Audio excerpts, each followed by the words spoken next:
Hey, how we doing? Welcome to Geeks and Gamers Play. And Call of Duty cancelling Nickmercs just doesn't seem to stop. So obviously we are aware with the whole situation with him losing his bundle, Tim the Tatman waiting to see which way the wind blows before he stepped in and asked for his bundle to be removed, which they inevitably did. But now Nickmercs has been dropped from another huge Call of Duty contract, and this one is pretty big. So further down here, we can see that Nickmercs was dropped as a Call of Duty League co-streamer. Now, what this essentially is when there's CDL on the Call of Duty League, which was on yesterday, well, at least my yesterday, some people, and Nickmercs was one of them, were paid by Activision to stream the event so that way more people would see the event, and it was kind of like a watch party for professional Call of Duty. Now, of course, Nickmercs is a part of FaZe Clan, which we all know is dying, but that's beside the point.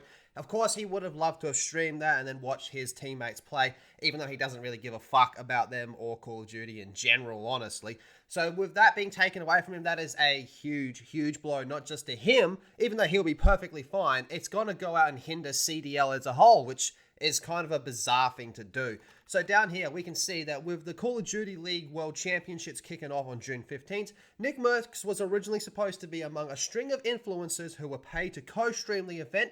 It was supposed to bring their communities over to the pinnacle of COD esports event. The streamer previously revealed on stream that he was being paid by Activision to co-stream the event. I believe he said this while he was actually streaming Apex Legends, so lol, make what you will of that.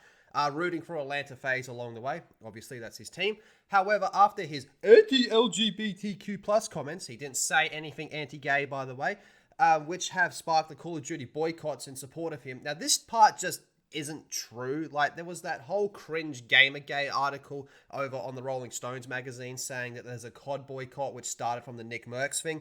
No, like we've talked about many times on this channel, the COD boycott started last month when they pulled all that bullshit with SM2 and X-Labs. Now, if you weren't playing Call of Duty before that, fine, whatever, but the actual in-community boycott started last month with, like I said, the SM2 and X-Lab stuff.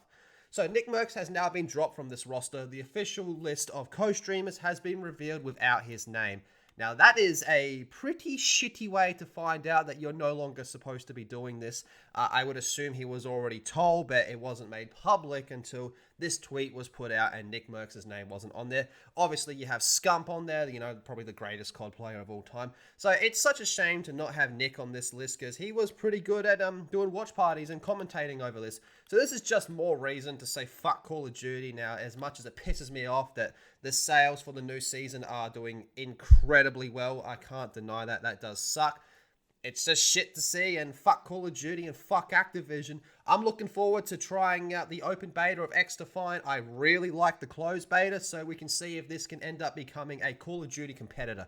It won't be the COD killer. The COD killer term and Halo killer term are both cursed terms. They never end up succeeding when they have that name attached to them, but I do think XDefiant has a good shot at being a Call of Duty competitor. But you tell me how you feel about this in the comment section down below. Be sure to subscribe to Geeks and Gamers Play and check out geeksandgamers.com, and I'll see you all in the next video.